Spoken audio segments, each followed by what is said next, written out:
Spotlight on Native Americans. Sioux. Who are the Sioux? Chapter 1. The Sioux are one of hundreds of Native American communities that live in the United States. They have their own unique history and culture. The Sioux people's way of life has always been influenced by the land around them. They lived mainly in North Dakota, South Dakota, Minnesota, and Montana. The Sioux are known for their many conflicts with the U.S. government. However, they're also known for their rich traditions, their love for the land, and their language. The Siouxian language is spoken throughout North America, including by people that aren't called Sioux.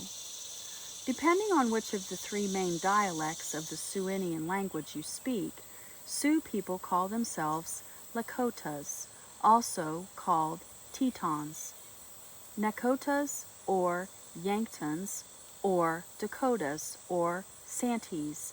These are the three main divisions of the Sioux Nation. The name Sioux, however, didn't come from the Siouxian language. Instead, it came from the language of the Ojibwa people, who were their neighbors. In Ojibwe language, Sioux means adders, which are a kind of poisonous snake. The Sioux don't easily back down from a fight, whether it's with their Ojibwe neighbors or with U.S. leaders. Born from the Black Hills. Chapter 2. Scientists and historians still don't know exactly how long ago the ancestors of Native Americans first traveled to North America. As such, the exact date of the arrival of the Sioux's ancestors in North America is unknown. However, like most Native American people, the Sioux have, for centuries, told an original story that explains how they came to live here. According to Sioux elders, the first Sioux came from Star Nation to a place beneath the earth. Then, they emerged from the wild cave in the Black Hills of present-day South Dakota. The Sioux call the Black Hills Pasapa, which means place for the Sioux people, as well as other communities of Plains Indians, such as the Cheyenne. The Sioux once lived in what's now Minnesota, Wisconsin, Iowa, and Illinois. However, they began to move farther west after war with the Ojibwe people. They also moved to follow the bison they hunted. Today, the Sioux are one of the largest Native American nations. They're linked by their language, lifestyle, and shared history. It's believed there are well over 100,000 people of Sioux descent living in North America today.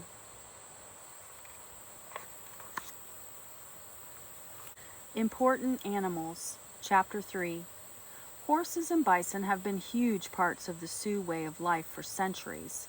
Horses were introduced to the Sioux in the 1700s after the Sioux acquired them from other people who had in turn acquired them from the Spanish. Horses changed the lives for the Sioux dramatically. These animals made travel easier. Horses could move much more weight more quickly than dogs. Entire villages of people and all their goods could be moved easily and quickly. The Sioux, especially the Lakotas, used horses to make hunting bison easier. Bison provided for nearly every Sioux's needs, not just for food, but for clothing and shelter as well. The Sioux fashioned bison horns into spoons and large bones into weapons. A successful bison hunt was an occasion for a great feast.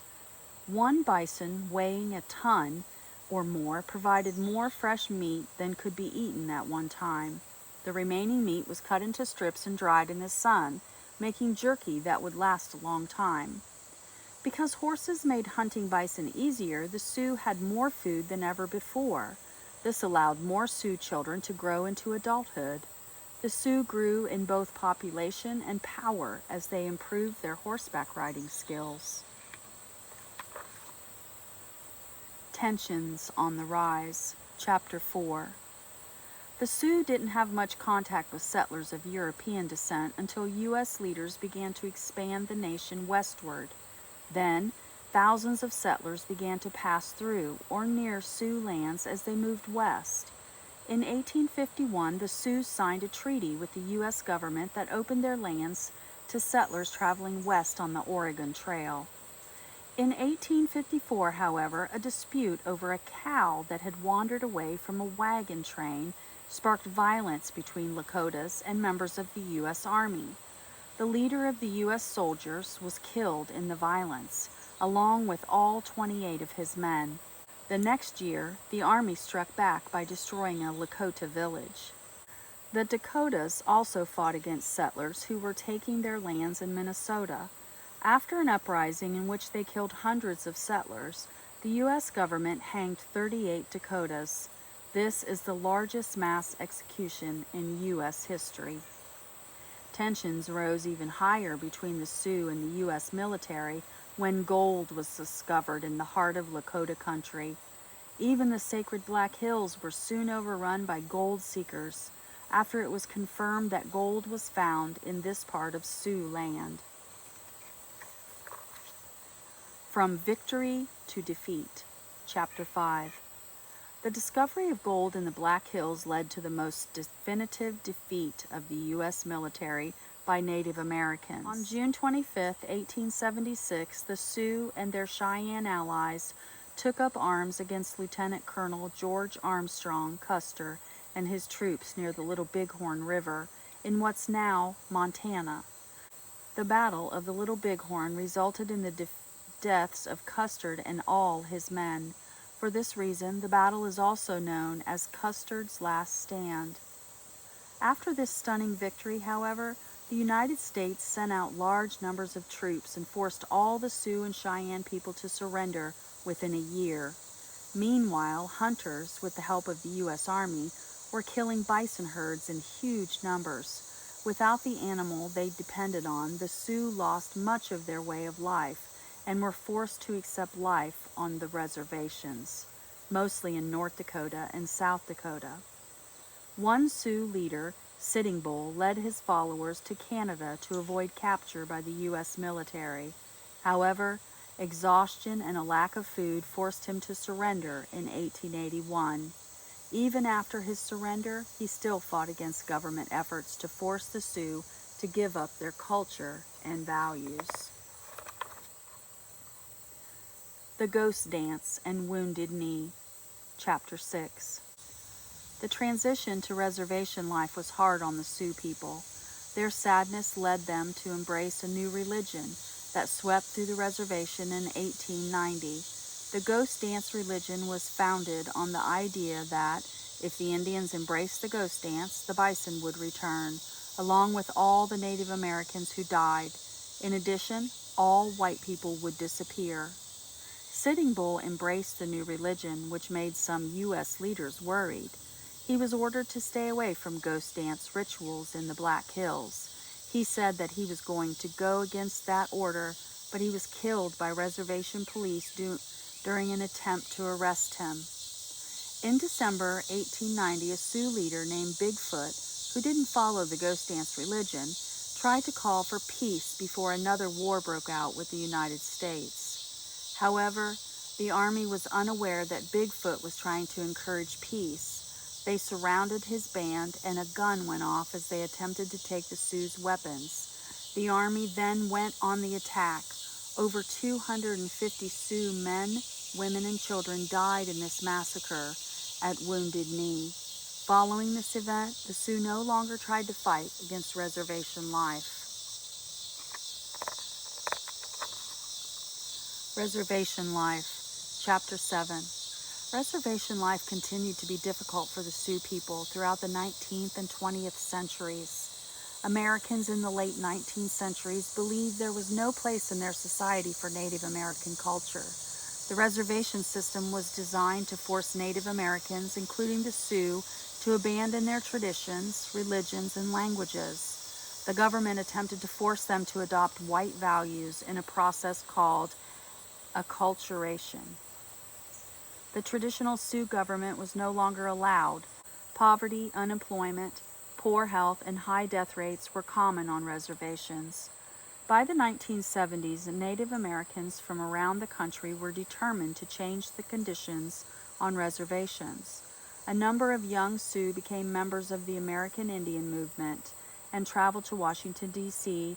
in what became known as the Trail of Broken Treaties. They took control of the headquarters of the Bureau of Indian Affairs. By drawing attention to the problems facing Native Americans in such a public way, the Sioux and other members of the AIM forced the government to take action. Native Americans were allowed once again to practice their own religions. This helped the Sioux and other nations recover the culture that was once taken from them. Sioux Leadership, Chapter 8. The traditional Sioux government isn't recognized by the U.S. government, but large Sioux families often have their own informal government with their own leaders. These leaders act in a way that reflects early forms of Sioux government. In the early days of the Sioux people, their basic unit of government was the Tiaspe. Each Tiaspe consisted of about 30 or more households of related families who spent the entire year together. Each Tiaspe had a headman who achieved and kept his position by virtue of his character. Traditional Sioux leaders were known for their wisdom, courage, and compassion, as well as their ability to gain spiritual guidance from the dreams and visions. However, a leader could lose their power by failing to live up to these high standards. The most respected headmen were admitted into male societies called Nakas. The most important of these were called the Naka Meechum, which had the power to make war and peace. Other Sioux leaders of both the past and present included men and women. They're healers who are respected for their ability to cure illnesses and heal people spiritually. Medicine men and women are also known as wise leaders among their people. Religious Traditions, Chapter 9. Religion plays a big part in modern Sioux life, and it helps the Sioux feel connected to their history as a nation.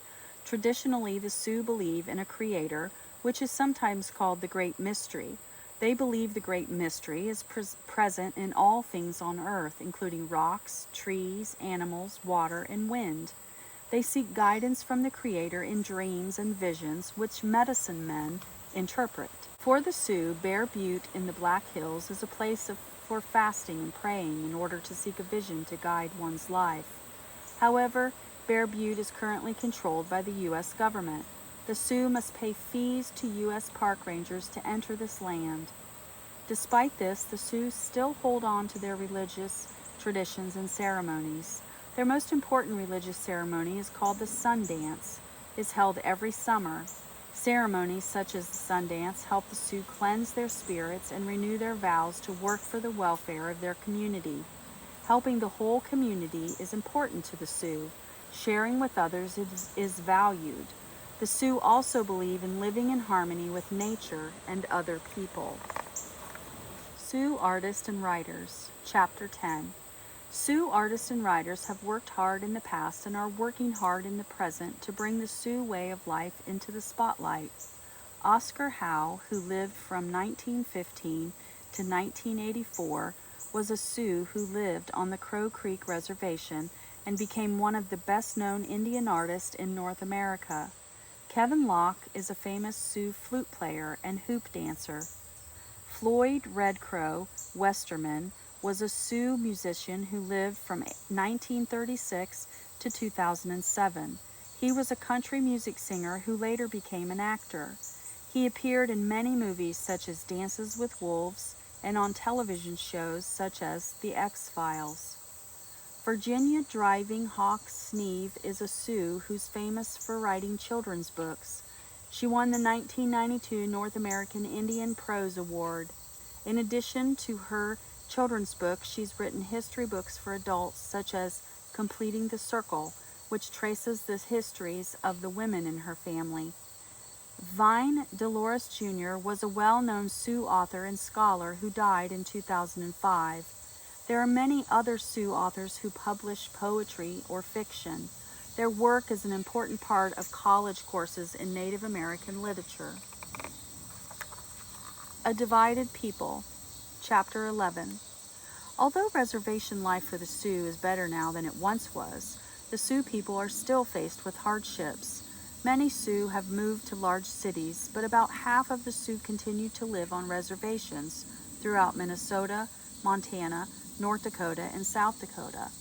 The Sioux people are still divided between wanting to follow the old ways and adopt non-native values. In the 1970s, this divide led to violence on the Pine Ridge Reservation, and nearly 100 traditional Sioux people were killed. In 1973, members of AIM occupied the church at Wounded Knee, which is located on this reservation. They held it as the center of an independent Indian nation for 71 days. While this struggle within the Sioux Nation continues today, it's no longer marked by the violence that brought attention to the Pine Ridge Reservation during the 1970s. The Sioux who live on reservations today often work for U.S. government agencies and programs. Many others work in cattle ranching and mining. There aren't many industrial jobs on Sioux reservations because they're located far from manufacturing centers. Poverty is still a concern on Sioux reservations, and Sioux schools suffer from a lack of funding. Fighting for the Black Hills, Chapter 12. The Sioux have faced many struggles as a people, and there's one fight they've never given up, the fight for the Black Hills. The Sioux continue to push the U.S. government to return their most sacred land to them. In proceedings before the U.S. Indian Claims Commission, the Sioux won a decision that the Black Hills had been taken from them illegally. In 1980, however, the U.S. Supreme Court ruled that the Sioux were only entitled to money and not the land itself. The Sioux have refused to take the money and continue to demand that the Black Hills be returned to them. In 2007, a group of Sioux activists led by Russell Means formed the Lakota Free Delegation. They declared all the traditional homelands of the Lakota people independent from the United States. However, this group's actions haven't been backed by tribal councils on the Sioux reservations. The Sioux continue to fight for their sacred land to this day. They haven't given up trying to convince Congress to pass legislation to return the Black Hills to them. They've even spoken to representatives from the United Nations about their case. Past, Present, and Future, Chapter 13. Life for the Sioux may not be easy, but they continue to fight for what's important to them, especially their traditional way of life. They may not have much money, but other things matter more to them. They value a rich and rewarding family life with their relatives and the entire community more than trying to make money. The Sioux people's sense of respect for others and nature has helped them remember what's important through war, poverty, and attempts to rob them of their culture. The Sioux people's understanding of what is and isn't important is a measure of their success at surviving an era when the culture was almost wiped out forever. Instead of losing hope, they worked hard to preserve their values and traditions. Though they still face many problems, they've produced many capable leaders who are working to solve those problems. They've also produced many great artists and writers who are finding ways to keeping their culture alive and to share that culture with the whole world. The Sioux people are an important part of Native American history, and they're ready to be an important part of the future of Native Americans in the United States, too. Spotlight on Native Americans, Sioux.